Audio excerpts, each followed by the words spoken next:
I understand the link between LGBT rights, marriage equality, Black rights, Black Lives Matter. I understand that the oppression around the other shows up in all of these stories. Right.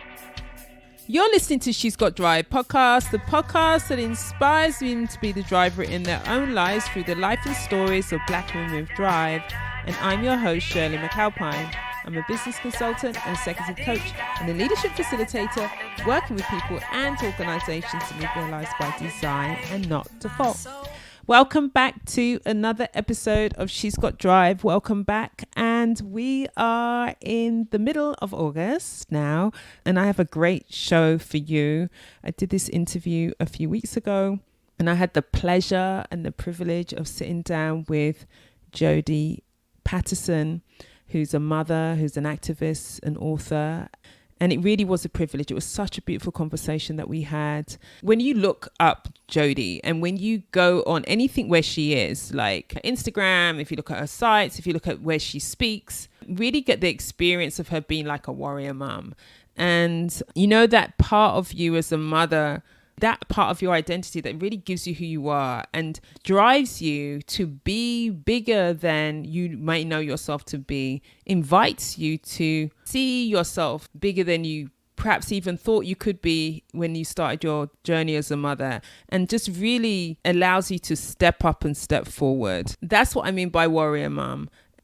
A lot of what we speak about is her journey as a mother and her growth, and more specifically her growth through her child Penelope, who really has been a teacher for Jodie. You know how out of the mouth of babes, you know, the wisdom that can come out of our children, and what the amazing sense of self and leadership that Penelope has demonstrated in such a short life, really, you know. But you'll hear the wisdom of Penelope in as Jodie shares her story with us, and what it has given her, and what their life and then the life as an activist and what it's given her there.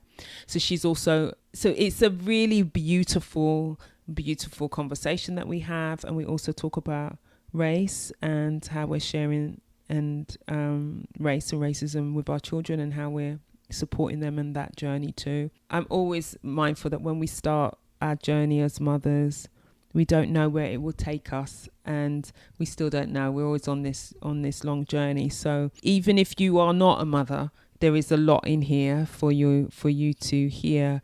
But I loved and appreciate my time with Jodie so much, and I'm sure that you will too. So before we dive into the interview and the conversation that I had with Jodie, one of the things that I want to remind you about is there's two things really. One is, you know, that I've developed these She's Got Drive journals. You can get them through my site. If you go to shirleymcalpine.com, onto the shop on there, or if you go to Amazon, it'll take you to the Amazon page because you buy them on Amazon.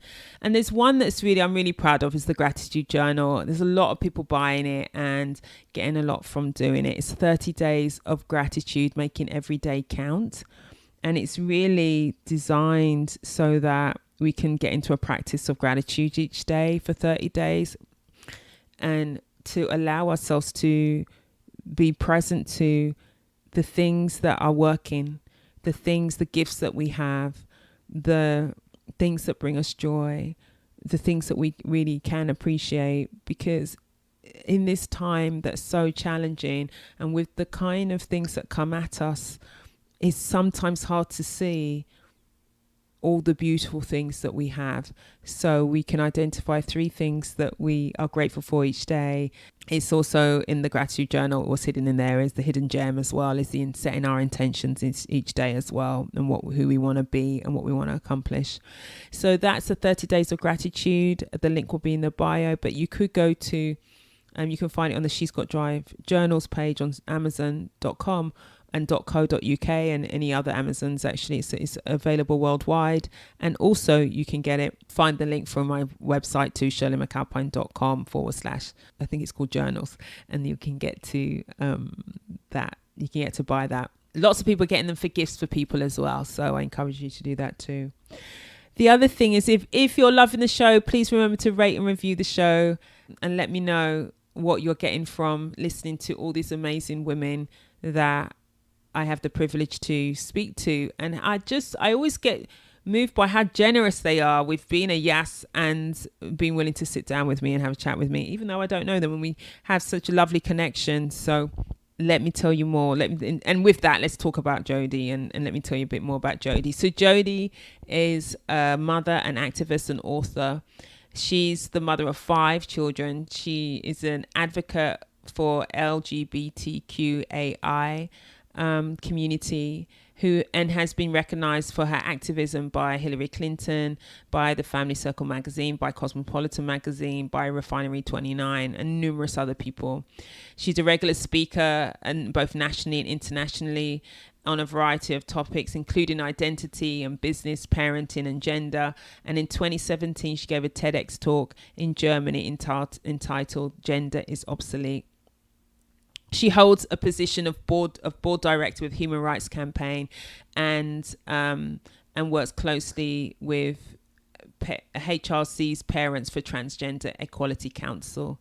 She also sits on the advisory board of the Ackerman Institute's Gender and Family Project, where she advises on strategic partnerships and overall goals for the organization.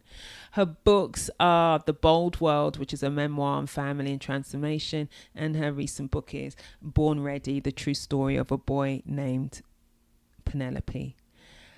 I give you Jamie. Her most recent book is Born Ready, A True Story of a Boy Named Penelope. I give you Jodie Patterson. Jodie, thank you so much for being willing to be a guest on She's Got Drive. Oh, my pleasure. I love speaking about stuff with women. Any stuff. I came across you, and I think I came across you originally through Instagram, in truth. I came across your page and through the people that I connected to, as it works, right? I hesitated to reach out to you just because what I do is I always think, is she going to say yes? And then when you said yes, I'm like, she said yes. I was excited about that. So thank you. I'm just so happy to be spending this time with you. Why don't we start with you sharing the She's Got Drive audience, about you and what you do? I have 5 children, ages 10, 12, 14, 20, and 28. There are 3 fathers to my 5 children. So one, my daughter is from my first marriage, and my 3 boys are from my second marriage. Right. And my last son, who's my oldest, actually is adopted. And he has a biological mom, of course, and a biological father. We are very much of a blended family. Yeah. And so my mothering for me is like building. And I usually put that first in my priorities. How do I build this team up? How do I grow this team? Right. Or this structure, right, of people. And when I say that we are blended, and I'm leading a blended team. My children are Swiss, German, Vietnamese, African from Ghana, and Black American from my end. So there's a lot of languages and cultures that I'm taking into consideration as the mama of this team. Another portion of me is writer.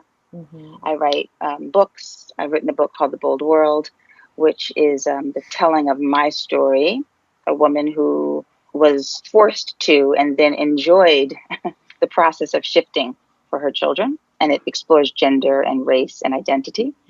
And then I've also written a children's book recently that will come out the end of the year called Born Ready, The True Story of a Boy Named Penelope. And I'm working on a 3rd book, which explores radical parenting, which I think, if we could all just be more like many of the mothers that I know, we would, as a world, be much better off. So it's like it takes mothering, the concept and the power structure of mothering. It bases it in the home, but it takes it beyond the home as well. Then I'm also an activist. A lot of my time and energy and thought process, and even temperament in some ways, is based in activism. And I got there because my family is full of activists and change makers. I was raised by activists. My uncle is Gil Scott-Heron, who wrote, the musician who wrote The Revolution Will Not Be Televised, among many other songs. My grandmother was a civil rights activist in the South, changed many laws and shifted America to be better. My father was a revolutionary on Wall Street. at the first Black brokerage firm. My mother did her activism in education. She opened up a school in Harlem called the Patterson School. Just really have been, raised to be an activist before all else. And although I put it third on the list, it really has just seeped into everything from mothering to writing to my day-to-day work. As you said, that activism is like in your mothering. What you said about radical parenting, the stand that you are. I think when I read about you, it's so interesting because I put mother first. That's what I put because that's what you did. Because that's what comes out when I kind of track your movements and what you speak about, what you stand, and how you speak about the lens in which you see the world as well, and what you can share from, even when you're taking a stance on something, some other looks like a broader issue. The lens of motherhood is very much there. I'm glad you noticed that, and I think it's like we have to work with where we are, Right. work with what you got, figure out where you stand in this moment and see if there's room to be better in that place where you stand. It might take you all over the world. Like I looked at myself and I said, I'm a mother. Well, how can I do that better? Right. And that actually took me to some of the organizations that I work with. I'm the chair of the board, Human Rights Campaign Foundation. And that was through mothering, not because I'd raised millions of dollars for organizations in the past, but because of my mothering and putting sort of front loading my mothering that took me all over the world. And so I'm glad you see that first. Yeah, it's really, really apparent. It's really apparent. When I think about people who are mothering and are activists and working and traveling, because I know that you travel, because then that oftentimes can sometimes feel like it's getting in the way of our mothering. How do you reconcile that? And maybe it's just the notion of what mothering looks like, or maybe it's just exactly, how we make sense of our mothering as we take on a number of other things that make us who we are and the things that we care about. When I speak of mothering, I'm actually not speaking of the hugs and the kisses and the affirmations. That is something very important, but I'm not. The mothering I'm talking about is more architectural building. So I'm looking at mothering, and when I say mothering, I don't even mean biological parents, and I don't mean cisgender women. Right. No, I mean, exactly. It's a power structure. It's a thought process, right? Of raising and building a child, a person, or communities of people. And so I'm calling that mothering and putting a word to that process of building up people and communities. I'm calling it mothering, but it is for me something that we can do even when we are not in the house. And I just realized that when I was in the hospital with COVID. Literally in the hospital for 2 weeks isolated. Tell me about that, because I was in this experience with COVID. I hope has made me a better mother and a better leader of my family.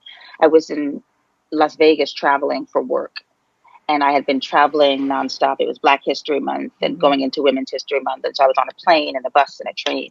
I landed in Vegas, and a few days later, basically crawled myself to the hospital and was in the ER room, and then I was isolated, and I never left the hospital.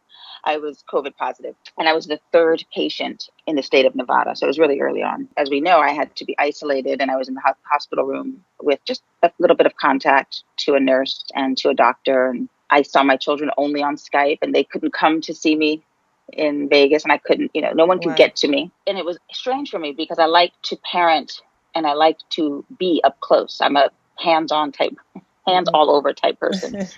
But of course, this moment just forced me to detach and untether, right? I talk a lot about untethering in my new book. We have to kind of cut the strings, or sometimes we're forced to cut the strings to the very things that we love. Being in the hospital is like a break in everything, When that happened, I had to reassess what I could do for my kids. And I found just a couple of things, just one thing with each child once a day. And it was really just, instead of managing, I was going to engage in joy. Joyful things. So one kid, and it sounds really almost like, I'm pretty straightforward and it sounds very loosey-goosey, but it worked really well. And I found that these little one moment touches that I was able to do with my kids around engaging in joy really worked. I did an hour of riddles with one son. Usually he annoys the mess out of me with his riddles. Mom, would you rather jump off a plane with no parachute or stick your head in the ocean for an hour? I don't have time for that. But we did an hour of riddles, and the other son, I watched him show me all the latest dances. You know, I watched him dance for an hour or half an hour. And then my 14-year-old, he's a real science math geek. And so we just went through some of the articles on COVID and the medical discoveries and the density of saliva. But, you know, I tell you, it was like, felt good. I mean, you know, FaceTiming with your kid feels sort of like a defeat in a sense. It doesn't feel like the best thing possible. But what came out of it, something really unexpected. We just went into COVID and we've had a better relationship over these last 3 months since I've been home. And some of that was just from the break in our routine. We had to change our patterns. So yeah, it's a little bit undefined. This idea of mothering does not have to always happen up close and personal. Right. Or up close. Yeah. There's a personal element to it, but you can find that. And then you have to and I can see that you had to like redefine it in the moment, what's needed for the circumstances. So, and also what you can do. Right. Yeah. And then you have to call on, you know, a good thing about parenting, or this parenting that I'm talking about, is developing your tribe along with you. I call them a tribe of aunties. I mean, I have some great men in my life, but I'm focusing on the aunties right now. Right. I have probably maybe 10 solid aunties that my children call auntie.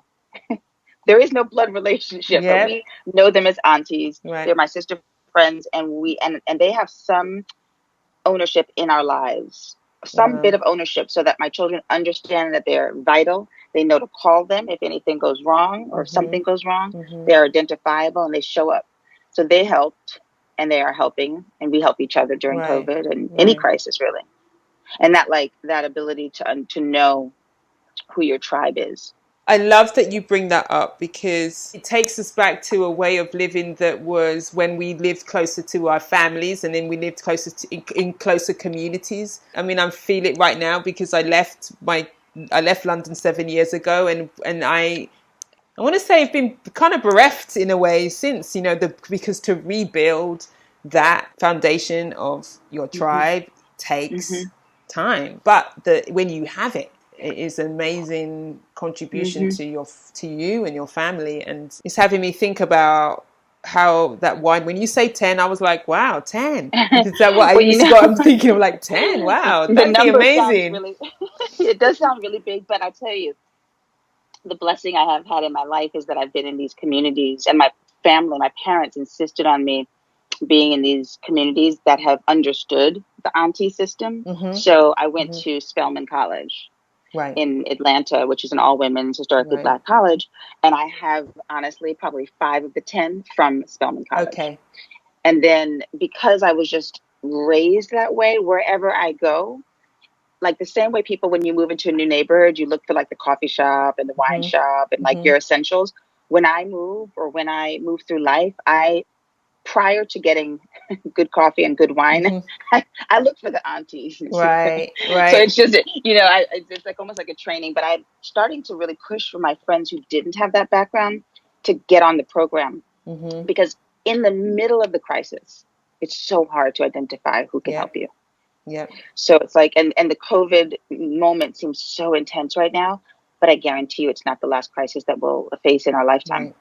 It's just not, you know, so we have to use this as a time to take a moment, you know, make a list of your friends and see if there are any aunties on that list. And if you don't, then start to widen your friend group and be, you know, intentional and conscious about creating. We use the word community and chosen family, but it's really just a person who you can call on. Right. That has your back and speaks your language. Yes, you're right. I'm going to be on a mission to get to the You're making that list. The aunties that scale was present for me in London at that scale. I think that when I came here, I kind of at some point gave up on having that here. You know, I have a large network of friends and longtime friends in New York. I don't live in New York. You know what I mean? And so one of the things about the aunties is proximity matters too. For sure. You know, so whilst they were like, I've got some peeps in New York, it's like, not when it comes to the kids and what our daily needs and support, and supporting each other. So I do have some, but I'm like, how do I get to you talked about the range, and talked as defining the blended family, the range of different kind of race ethnicities that sit in your family too. In this moment, where the movement around anti-racism is taking a turn, and we don't know how big the turn will be, and we don't know where the turn will end up, but it certainly is. We're creating momentum around this conversation in a way that we haven't for a very, very long time.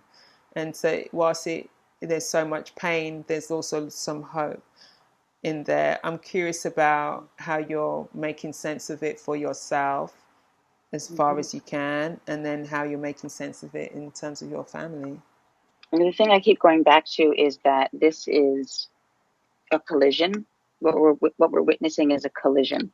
The most obvious collision right now is, a pandemic hit, COVID hit, COVID emerged, and then a Black man was murdered.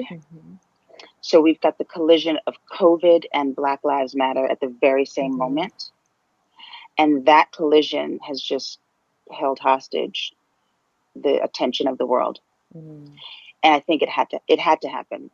I know it had to happen. We all can see that it is, those individual moments did not change folks. Right. Racism has been happening century after century. They say that folks know COVID was on its way. They say it was here before we even knew, as the general population. But when the two collided, there was nothing else to do but pay attention. Right. It stole our attention. So I understand and recognize the magnitude of death and loss. And I understand the heaviness that it weighs on families. And I respect that. There's no other place we can be but right here. So when I talk to my family, I try to approach it not like I wish it weren't, but this is where we are, and how are we going to be flexible in this moment, because I don't want us to break, right? We need to have a flexible approach to how we shift our lives. And then I think about, also I put my lens of activism on what do we need to be doing and speaking and saying and donating our energy and our money and our time in this moment. And so I've sat with my kids at the dinner table and we've talked about it. We've watched the videos, and then we talk about it. And that's the hard part, right? I'm going to back up a little bit. I just kind of said, we talk about it at the dinner table, but the way I've approached this is dose and environment. So when you're dealing with children and this virus of racism, we have to think about it scientifically. Give them a dose of it. Don't filter it. Don't lie about it, but give a small dose. And when you give that dose, set the right environment so that they can ingest it and listen and take it in without it really taking over them. So we do it at the dinner table. We talk about racism. We talk about the murder of George Floyd and Breonna Taylor. We talk about the many deaths and the many mistakes that white America has made, and the many sacrifices that and endless patience that Black communities have had, and communities of color and trans communities and queer communities have had for the bias. And so we talk about it at the dinner table where there's some family comfort. So I say, how do I address this? I say, tell your children, talk to your family without lying, but think about it in terms of dose and environment. It's really good because it makes me think about, because in our family we're doing it around using movies and programming and programs that are on, and then talking. But because for example, the other night was number 42, and seeing how systemic racism is very much, and how it manifests each day, and then what does a white ally look like, and what was he doing to ensure that Jackie Robinson was able to fulfill his potential, was able to what are those actions, as well as what was the experiences, and so we're using that, and I love the kind of creating the container for the conversation, and the dinner over dinner being, I guess you said, a place of comfort, a place of safety, for those conversations. And I acknowledge that that's not always the case in everyone's household, but like where that is your household, like where can you create safe containers in terms of having those conversations, and then doing it in a way that builds, that doesn't overwhelm, children. You're right. Not every family has the dinner table, period, or a safe dinner table. And so, this is when we talk about systemic and we talk about residual effects. It's like the structure, the family structure has been so broken through racism and bias and prejudice that in the center of a crisis, it is so hard for some families to survive it and come out of it. It is partially economic, but a lot of it is just structural. Where's the family structure? And so we have to really think about that, the privilege of communicating with your family and looking at racism from a safe space is such a privilege. And I know that there's no simple answer to that. No, there isn't. For those that can, let's do that. And for those that where it's not, it's like I always say, where can you find your corner? There are these outreach groups that are understanding that some homes are not friendly to LGBT kids, and they are now trapped in those unfriendly homes and violent homes. And not only to LGBT kids, but to women and to young people and to we are now in homes that are sometimes not safe. And we can find online organizations that help support us virtually. And this is, I think your audience is all over the country, right? Yeah. But in New York, there's an organization called the Gender and Family Project at the Ackerman Institute. And we do peer-to-peer groups that support kids and teens. And we've been doing a lot of work that is really now supporting us virtually. The beauty of online communities, like we have, so many people have been able to lean into it, and we know that some people don't always get access to online. The inequalities and inequities get in the way sometimes of support. But how do we find our way through? Is there's so much. The whole system is broken. There's so much work. When you start to get into it. I mean, there's just so much work, and then I feel the importance of us do what you can. Do something, do what you can. And I really feel like on some level, there's nothing that's too small. A lot of what I do looks big on paper, chair of the board of a national organization, but a lot of the work I do is small. I have a friend, Kamika Shelby, who's a mother. Her son, Nigel Shelby, died because of LGBT bullying. And Kamika and I become friends.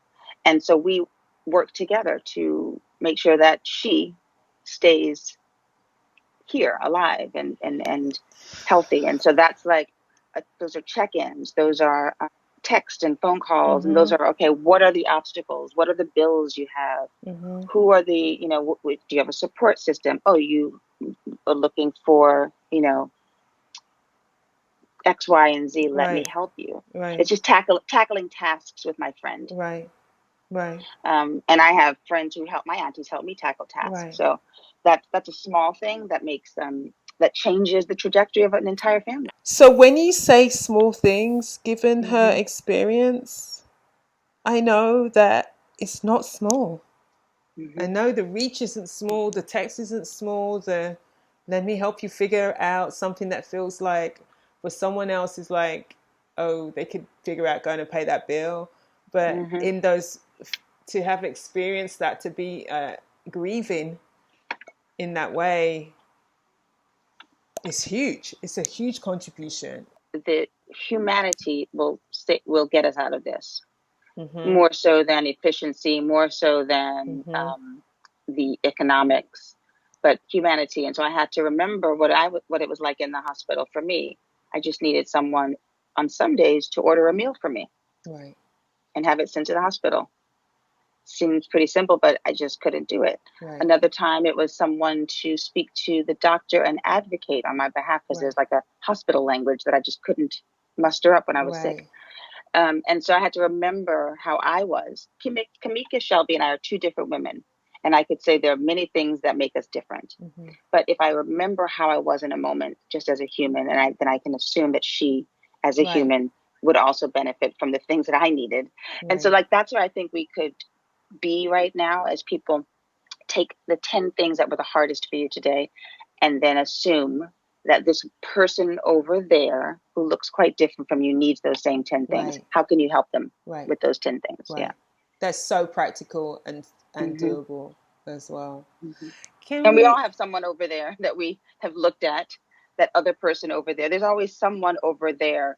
And and to get to that person, we don't need an organization or a rally, right? We can get there on it. Right. And you're right. We see it, and that we pause for a second, and then sometimes we don't pause long enough to galvanize ourselves into action and to do something.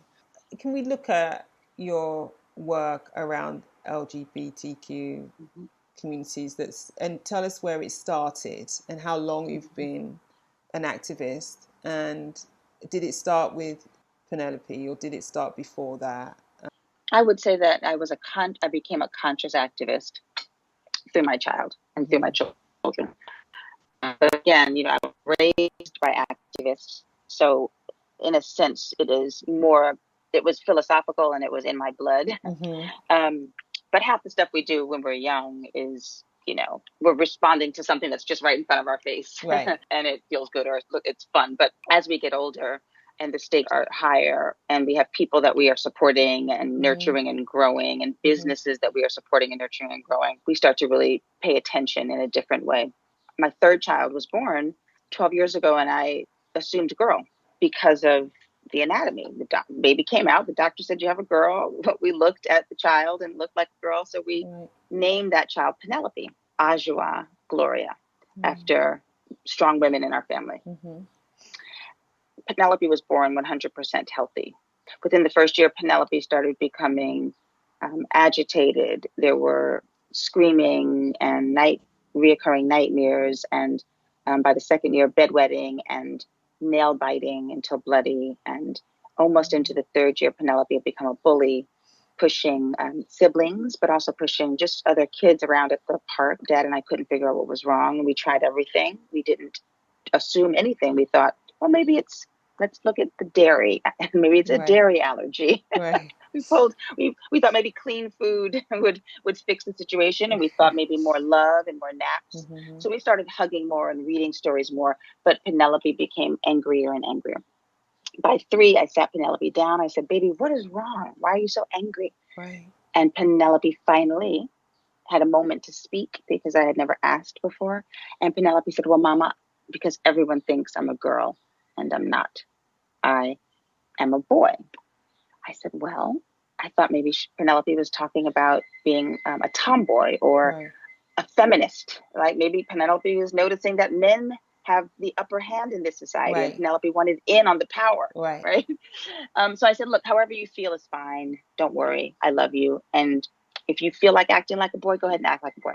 Penelope quickly corrected me and said, no, Mama, I don't feel like a boy. I am a boy. In that moment, I realized I did not know enough about my own kid. I spent some time researching.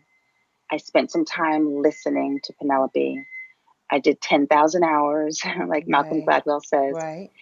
And from that time, months and months and months, the only thing that made sense is what Penelope was saying. I am a boy. And I just took it for that. And that became the impetus. That conversation with my son was the impetus to my work in the LGBT community and seeing myself as part of that community, seeing my family as part of that community, and working because I understand the link between trans rights, LGBT rights, marriage equality, Black rights, Black Lives Matter. I understand that the oppression around the other shows up in all of these stories. And so I would have never thought that I wasn't for the LGBT community. But when my son told me I am a boy, I realized I knew I really wasn't standing side by side with that community. And now that community is my community. What have you learned on that journey about yourself? In the beginning of this process, I thought I was saving my son. I really did. I thought, shit, the whole world tells me that trans folks are murdered. Trans folks are dangerous. Trans folks are scary and different. And so I was really trying to save, just as a gut response, save my son from what I thought was coming. And what I've learned is that Penelope, my son, who chooses to keep his name Penelope, is healthy, happy, and natural and normal, a part of the human experience. So I really had to then look at myself. What made me not understand him? What was my blind spot? Right. Why did I not know who he was? Why did I not see? So this became a transformation of myself. I've learned that we are flexible. Our minds are flexible. Our minds are malleable. A lot of this is language. Penelope is the same child I birthed. Right. I just now use a different language. I say he instead of she. Right. No big deal. I've learned that at 50, I can change. I can shift. I can. I've learned that bias is in all of us. As a Black woman, I didn't feel I held much bias or power over others. But I, as a cisgender woman, had a blind spot for my own son who's trans. Right. So we all hold bias, I learned. Tactics that I learned, get back up, right? The only difference between the winner and the loser is we get back up. We've hit so many blows in our family, gender blows and transphobia blows and Black hatred blows, and we just get up. We literally just get up, and that is something I've learned over and over again. I've also learned strategy matters. You know, I've heard a lot this term Black girl magic and Black excellence, and I know what they're talking about, but it's not magic. So when you see these phenomenal Black women, it is not magic. That is strategy that the mother, the grandmother, the great grandmother worked on. And so we don't want to diminish it as magic. We want to understand it and then do it, right? So I've started to look at how have these mothers raised families against the odds, and some of us have outperformed our counterparts just on strategy, on determination, on skill, on vision. And so I've started to really think about the strategy of mothering. It's one thing I've learned from this. There's a strategy around it.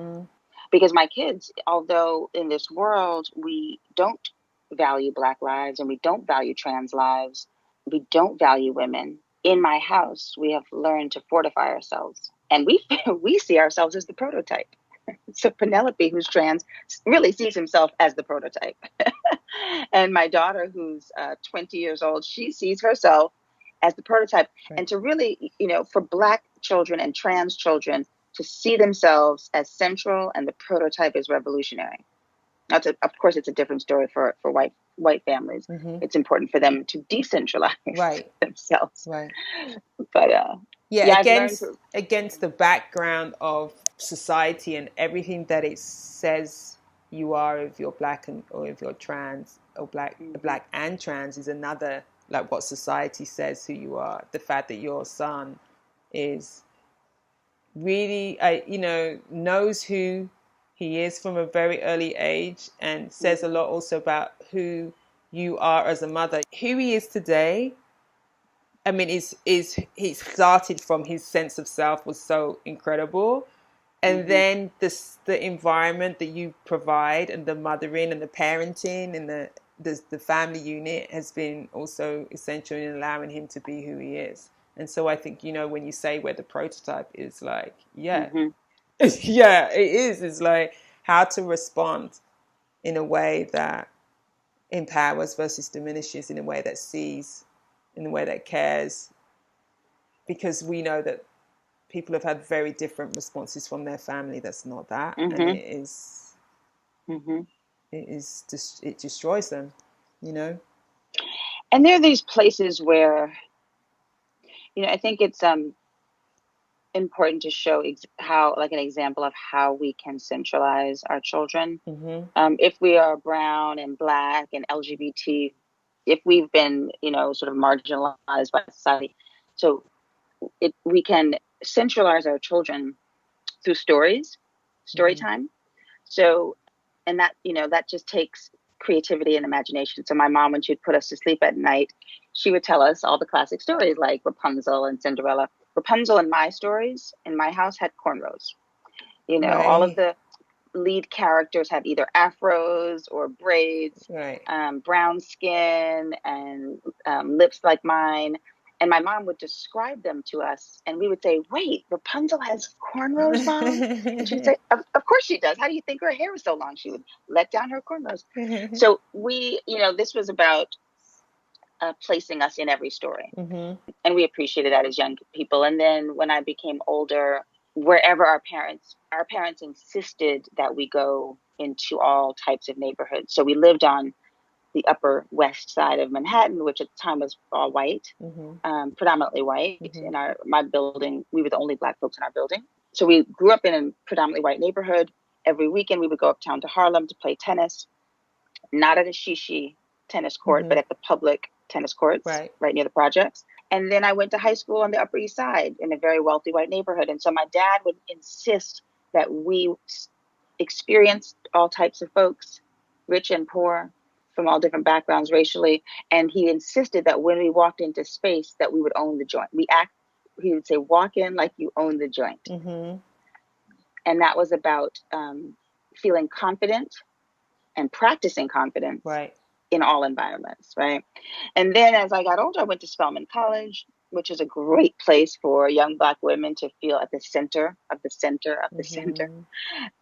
And not everyone has, these are not options for everyone, and they're not even maybe interesting to everyone, but find places, find communities, and experience, experience things in those communities. I think it's we can read about it, we can teach about it, we can speak about it, we can talk about it, and we have to experience it, stepping into these communities that support us. When you talk about the confidence, I mean, the Spelman experience and how being in that environment for 4 years, how did that shape you to who you are today?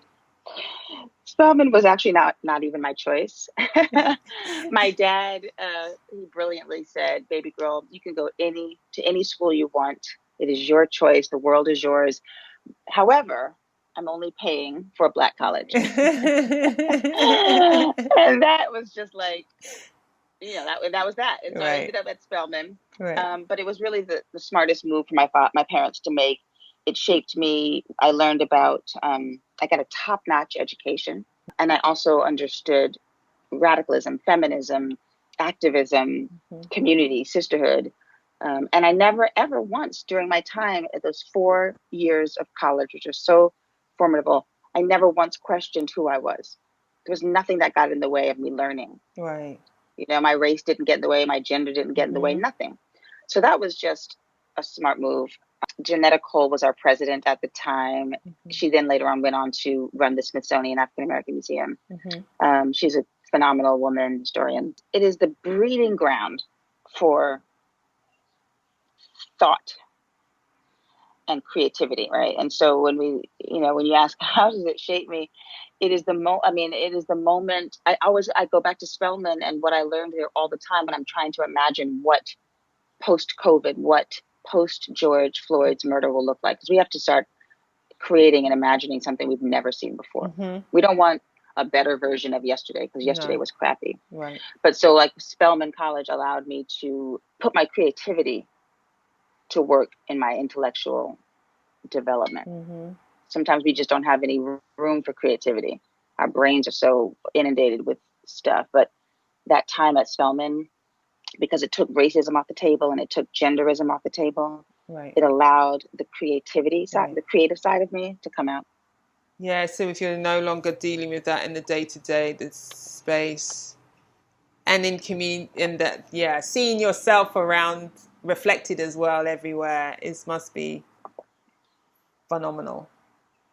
Really phenomenal. It is, and a lot of times we look at people who've been in isolation, and when they come out with another skill set, whether it's drawing or writing or they become philosophers. And although Spelman is not exactly isolation, it is a world that insulates you and gives you space from other things, right? And so what I noticed is I came out of Spelman during that time. I was isolated in a sense, or insulated. And when I came out, I had so much more vision. So I try to use that now, like the time that we have, sometimes we're forced to isolate, like I was in the hospital again. Right. Just came out better.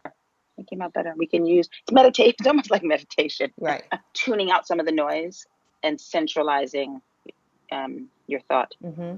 I'd like to. One of the things that I explore around in She's Got Drive is the notion of success. Black women are succeeding, and how do you define success? Because it people define it in very different ways. So when I say success to you, how do you define success? And then would you say that you have achieved the success that you want in your own life? Oh gosh, I don't even know anymore about individual success. Honestly, what difference does it make to me? This is a question I ask myself. What difference does it make if I have become the chair of the board of a national organization if we don't have the freedom to walk outside safely, or an educational system that is informative, not indoctrinating, right? But educating. And so I don't know. I don't want to really look at individual success right now. I think that is a secondary conversation. I think the primary conversation is what does success mean for this country? What does success mean for the world? And I would say freedom to move around safely for all folks, particularly marginalized folks, full employment, right? So we can support our families, housing, decent housing, every single person, no caveat around that. Right. Factual education. I mean, every single one of us can look at our education and see how flawed it was. Right. I went to one of the top high schools in New York City, and they skipped over the entire chapter of Black history. Just never talked about it. So factual education, the police system has to change. Demilitarized. Like, why do they have tanks? Why do they have all of these super guns and super tanks? And I don't even know the names, but why? Like, demilitarizing the police. If we did that, that would be success. Right. And all of the other things we could then start to focus on. And, by the way, these are just the basic principles that many of our revolutionaries have talked about. I mean, the Black Panthers talked about some of these, about these very things that I just listed. They sounded so radical to many people. And in reality, these are things that moms across the world would agree with me on. Yeah. I feel like I've experienced success on a personal career level. I'm sorry, on a career level, but I don't even know what that holds right now, because my kids can't, every day they ask me, can I go to the corner store? Can I go get some chips, Mom? Can I go to the store? Can I bike ride? And I have to say no. So my title of success really has nothing to do with this, what this life really demands of us right now. Right. We're a long way off from that collective success that you describe. We really, really are. One of the questions that I always ask, and you might have shared something that points to this, but I always ask, what has been one of the most courageous moments in your life? When that was happening, what did you do, and what did you take away from that moment? One of the most courageous moments. It's going to sound heavy, but I think walking away from marriage, and I've done it twice, it took a lot of courage, because I think we see marriage as a success and the end game, and then we want it to be forever and ever and ever. And what I've learned is that marriage, for me, and partnership has it's intoxicating, it is beautiful, I would do it again and again and again. And they have time limits oftentimes, and not every relationship or partnership or collaboration goes on forever. Some marriages don't end, but most do, whether they legally end or not. There's a visible end, and we stay with them. We stay with them for so many reasons. Women tend to hold things together. We have held families together. We have held this country together from our free labor and the effort we put into protecting the family, protecting the business, protecting the nation. We have been relied upon to anchor things. And so what was courageous for me was to untether. And I don't mean that to do so just brazenly or ruthlessly. I never left a marriage ruthlessly. Just personally, for me, to separate from the things that were so a part of my identity and so a part of my need, right? My identity. It was a courageous move. they were over. The marriages were over. And as much as I wanted them to not be over, they were over. Right. And to walk away was a acknowledgement of that, and it was a step forward into a new iteration of my life. And when I say that the universe responded to my courage, it was, in hindsight, I see that it was the best move to make. And so I would always encourage women to untether, and that does not mean divorce. Sometimes it just means walking away for 15 minutes. 15 minutes. So courage for me is untethering as a woman. And what did you learn about yourself in the untethering? Lots of things. I've made lists and lists of all the things I've done while I've untethered, and they are as wild as having sex on the kitchen table. And what mother gets a chance to do that? Like most adults, we just don't do it. It's not even interesting when when the kids are around. It's like you have so many other things. But when my kids leave and go to their father's house for his time. Oh, and by the way, we've now entered into 1 month for him and the children, and then 1 month for me, which is very different. Most people do like week to week or day to day. We're now at the point where I have the kids for a month and he has the kids for a month. Okay. And in that month off, I have sex. How radical is that for a 50-year-old mom? Sometimes I cook. Sometimes I don't even cook dinner. Sometimes I just don't do that. Right. I sit for hours and I read a book, journal a lot. And I journal about things that just don't matter. Like I have this obsession with keeping thousands and thousands of notes on hip hop lyrics. And I imagine myself as Drake or as Lil Kim or as Kanye West, because they are the most brazen, the most bodacious, the most smart, and they're so far from my life. But I imagine myself as a hip hop lyricist, and I find it, I find hip hop, if you take away the person saying it, full of feminism, ironically.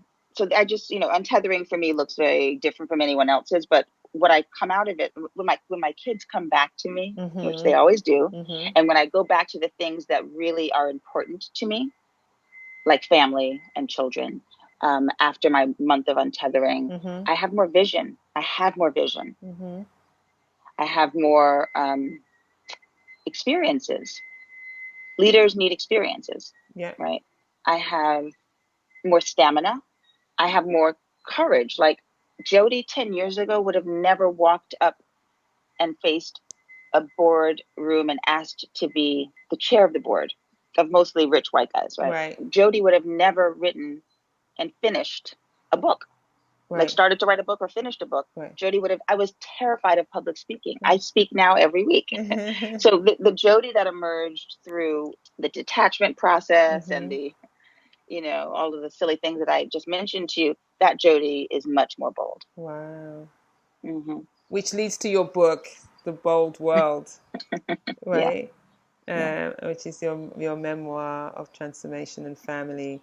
Share with us the boldness that led to you writing your book, and why that book? Why that book? There could be multiple books, no doubt, that's sitting inside of you. That's such a good question, right? So why that book? Yeah, well, you hit it on the nail. I had 5 books that I was tossing around in my head, right? And I was like, should I write because I used to work in the beauty industry, I used to work in the fashion industry, and I had 5 books. One was on beauty, one was on fashion, one was on home decor, one was right, and one was on this experience that I was having in real time with my child.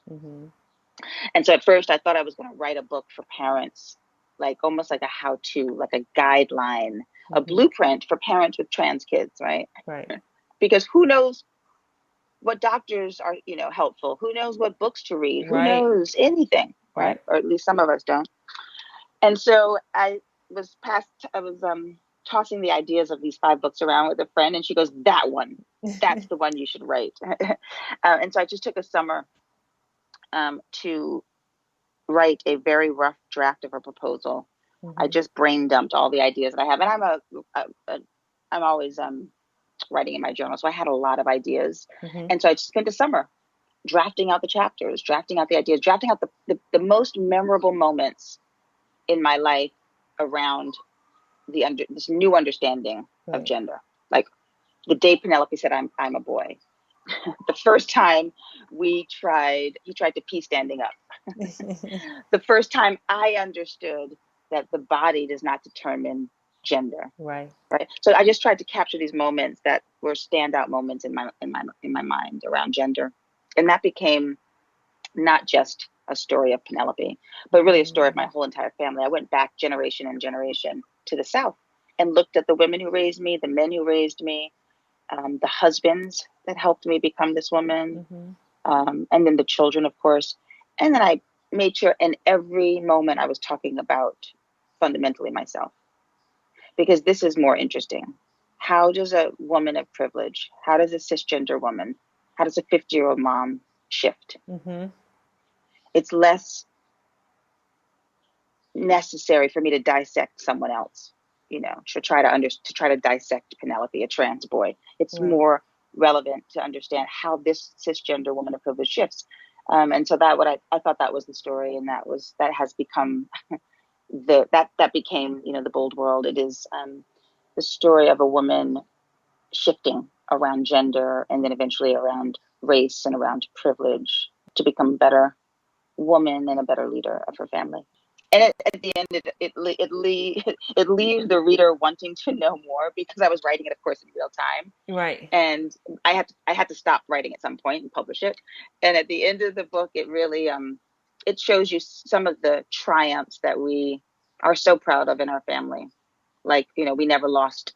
No one ever backed away from Penelope. We all came together as a family. The African side, the Swiss side, the Southern side. We all came and supported not only Penelope, but all the children. Right. But then we lost some things. My husband, my marriage, my relationship fell apart. And you see that towards the end of the book. So, there are more stories to tell, which is well, why I'm writing another book. I love that when you're sharing your story and like your journey, as you said, as a 50-year-old mom and leader, then we can sit in that space of that journey with you in a way that if we're sitting on the outside. Does that make sense? Like I can locate myself. I'm 52. Like I can completely locate myself there as I journey with you, and you're sharing so powerfully and boldly, like boldly in the sharing, boldly in the book. Like it just represents and keeps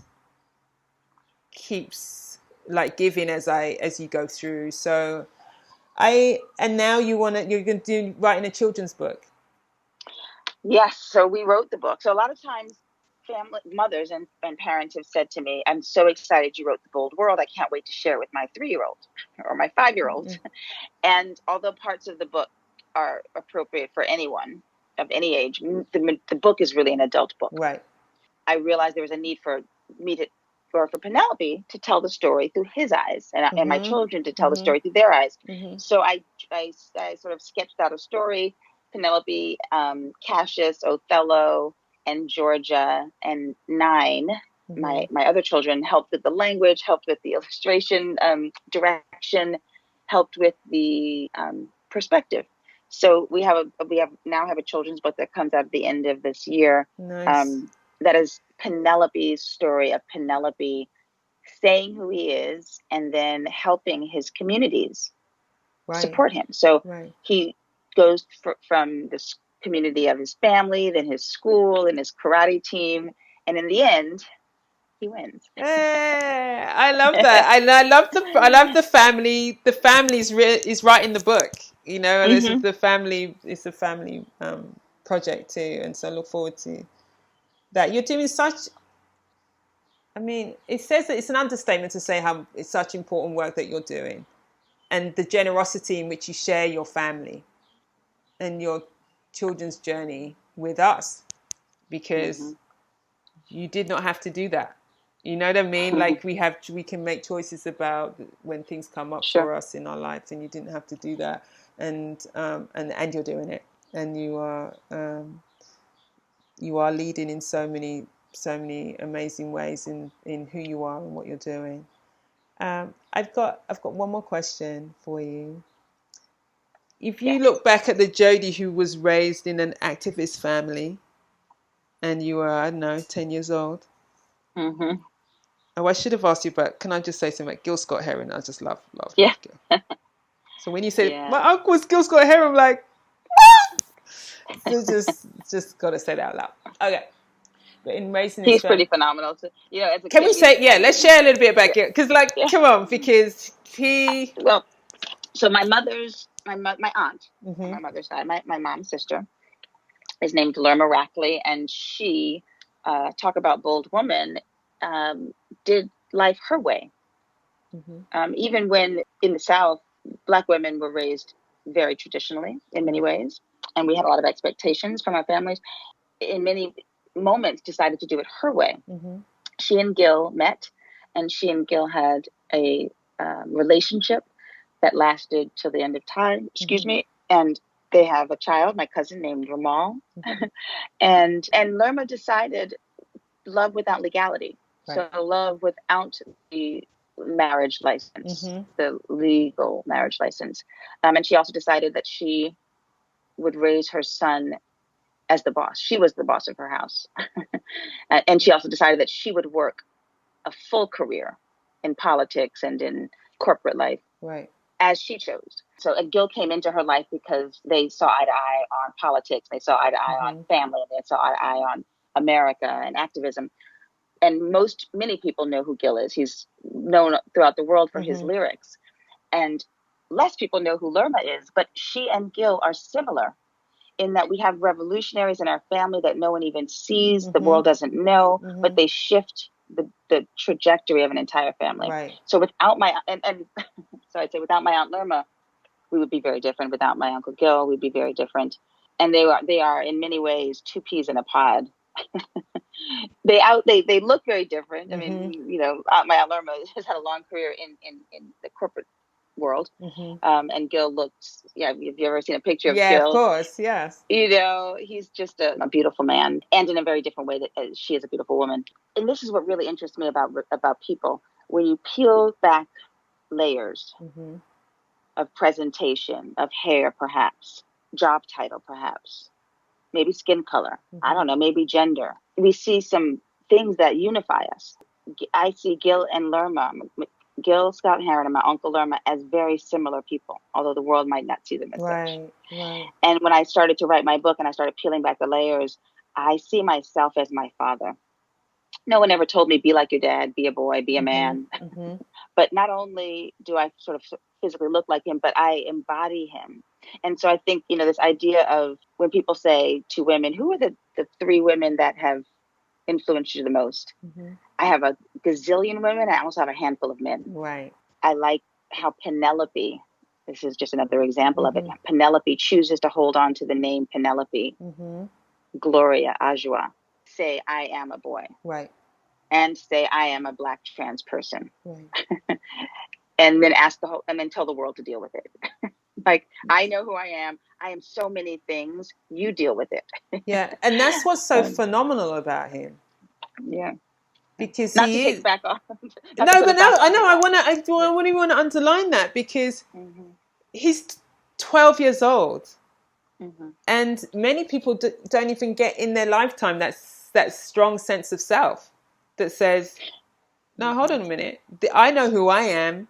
You're the one who's got a problem over there. I know who I am. And you don't tell me who to be.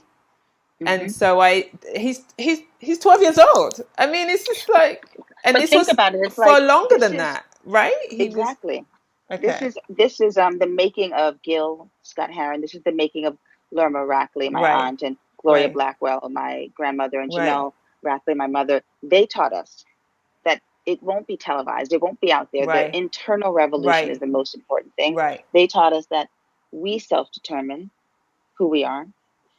So it's like, I just wanted to connect the dots when I say Gil was my uncle. It's not so that you can Google him and look up the great records, but it's to understand that if we continuously use our lineage and use the opportunity to connect the dots of our lineage, if you don't have people in your lineage, borrow some of mine, borrow some of my family members, Right. but really just connect the dots, right. Raise yourself, raise your children to think like a revolutionary, to really think like a revolutionary, because Penelope would not call himself a revolutionary, but his actions are revolutionary. Exactly. Yeah. Exactly. And in this, let's come back to this in this time.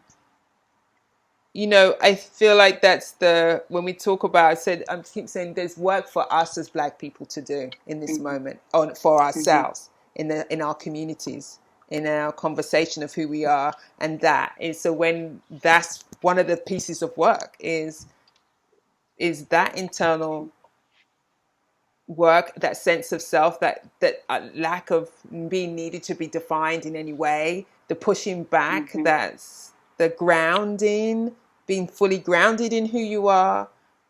There's so much work in there as at the collective level that is to be done. And we come back to, as you said, to the Black Panthers who were speaking about that many years ago. And we're really ripe for this moment. We are prepared for this. We are we have so many tools for this, and we just have to take a moment.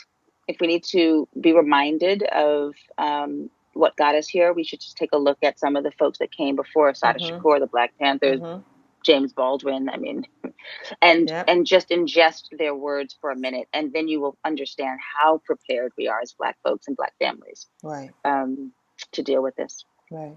Yeah, I found myself going to my bookshelf the last couple of weeks. 2 weeks ago, I just woke up and I went, I have to just reread The Fire next time today. Yes. Oh my gosh. I read that book throughout the entire process of writing my book. Fire Next Time is a moment in time when he wrote a very specific story, a very specific telling, and it is applicable today. Exactly.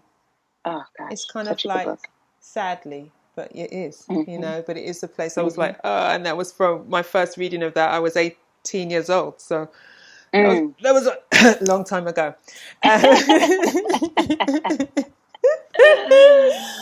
Jodie, this has been, I think I could sit and chat with you for so much longer that I feel like I was going to ask you to come over for dinner. Listen, I would love to. It just really feels like, I really feel like we could just be hanging out together, and there's so much more. I feel like we've only just scratched the surface of the conversation and what we can talk about and what there is to do. So maybe, I hope you invite me back. I was going to say that. Look, you beat me to it. Absolutely. So thank you so much for your time and for your wisdom and your gifts. I hope that you've been inspired to shift gears in your own life. I loved spending time with Jodie. It was a real privilege, and I'm sure that I'll have her back on the show again in the future, because it felt like there was still more to talk about. But one of the things that's really resonating with me right now is the conversations about race at the dinner table, and thinking about when we're having conversations about race in our family, what's the amount of the conversation, when she talks about the dose plus the environment. So thinking about how much of this conversation am I going to have in this moment with the children and as a family, and then what's the environment, what am I creating as a space for having that conversation. And I loved her idea of using the dinner table, using what we now, as we talked about, not everyone has this, but if you do have it, what we associate food with comfort, we associate food with sharing, with connecting. It can be a natural place for conversations to arise and to take place. So to introduce race as a conversation and learning in that environment seems like a really powerful way to do it, and to associate having a hard conversation and difficult conversations in places where we can literally break bread together, as a family, and then it has a distinct closing time, because as we get up and walk away from the table, we can leave it there, so if you're trying to figure out how to pace the conversation and how to close out a conversation around race, then I really feel like this is such a great idea and to implement in your own families as well. So that really resonated with me, and it's something that I'm going to integrate into what I'm doing with my children, and so I give that. I'm just like sharing that with you. That's one of my takeaways. So I'm curious to hear from you. What's one of your takeaways in this conversation that I've had with Jodie? So please contact me. I always love to hear from you on Shirley McAlpine on my Instagram. You can go to my Shirley McAlpine public page, or you can go to join me at the She's Got Drive private group as well, where I will be planning the Facebook lives that are gonna start in September as well. That we're gonna go live in my in the She's Got Drive community to start to do regular kind of developmental sessions in there.